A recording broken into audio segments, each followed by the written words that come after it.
What's going on, YouTube? It's been a minute. I'm on the road right now. Right now I'm in Montana. And I'm going to call this one Lessons from the Road. You know, one day I should write a book on, and I should entitle the book this, Lessons I Learned from Behind the Table. And what I mean from behind the table, myself, I've came in contact with, if I had to put a number on it, with easily over 1 million people in my business lifetime that I've dealt with. And I've dealt with different personalities, people from other countries, people from whatever. I've dealt with that many people. And by dealing with that many people, you learn a lot about people. And the lesson I want to talk today about is racism. You see, racism isn't really racism. I think we have it wrong. We think that racism comes from a evil place. But see, I'm going to tell you how. I'll start the phrase off like this. A 12-year-old kid in New York City would have more cultural experience than a 50-year-old in a smaller city in the United States of America. And the reason why is because that kid is forced to learn about different cultures, because every day he sees the Jew that walks around with the dress and the yarmulke and the things of this nature, whatever. He sees the Muslim that walks around with the thobe on and the robe and things of this nature. He sees all different types of people just maybe on his way to the subway, or he or she to the subway and things of this nature. So they learn. But a lot of people in life don't choose to learn outside of their culture. And they're basically immature when it comes to culture. Like, for instance, I was having a conversation with these ladies, and we were talking about how 80s we used to watch these shows and things of this nature.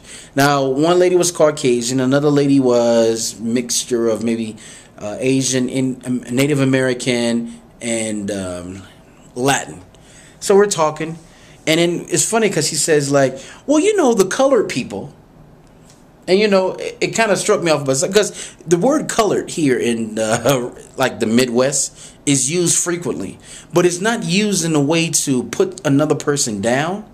It's used out of ignorance, because the memo didn't come here to say, hey, the word colored isn't used anymore. So you can't really blame the people. Well, this is why I would blame people, because you ain't really blame it because you only know your environment.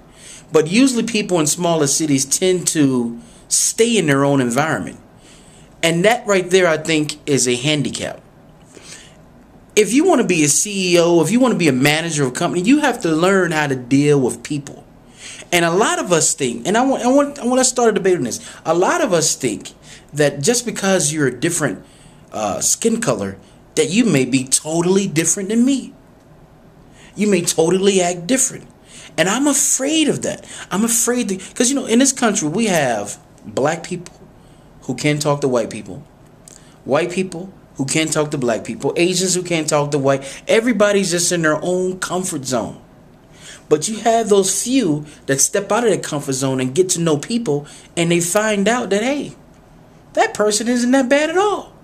Because when you tend to stay in your own groups, you tend to stereotype other people, but you're stereotyping them on lack of knowledge. Because how do you know a person if you don't step outside your race? So what I'm asking you today is, are you one of those people? Are you one of those black people who are afraid to talk to white people? Are you one of those white people who are afraid to talk to black people because you may think they may rob you or whatever, or whatever? Are you afraid? That's the question today. Because I'm telling you right now, there is a lack of maturity in America. Not just America, but all over the world. We all have a comfort zone. Me, I don't have a comfort zone. I don't have no ceiling. If I want to know about you, I think you can't know the world unless you open yourself up. Because that's one thing I learned about traveling. You can't go to another country thinking, well, this is the way I do it and this is the way they do it. No. The first thing you learn in traveling is that there's not one way to do anything. You may not do it that particular way, but it gets done. That's why I think traveling is the best education. Not going to a university and things of that nature. No. Getting your hands wet in the culture. You know, that's the best to me. So let's start the debate. Let's find out. Tell me if are you comfortable talking with people out of your race? Are you comfortable stepping out of your comfort zone and going to other countries? You know, they say, you know, what do you call a person that speaks one language? You know, they say it's American. You know, they also say, you know, Americans only go to Jamaica and Mexico and things of that nature, whatever, and Canada. But anything outside of that, you know, we won't go unless we stay in. And when we go to those places, we stay in a resort because we want to be safe. So let me just see where you're coming from. And I think, guys, if you can conquer this, if you can learn to look at people as people, not as color, but as people, and learn that they're no different than you, that right there is you're basically crossing a big barrier. I mean, you're crossing into a whole nother level of learning and growing for yourself by extending yourself to other races. So let me see what you think. If this is your first time watching this channel, guys, please subscribe, tell your friends about us. And that's all I have to say. Until next time, signing off.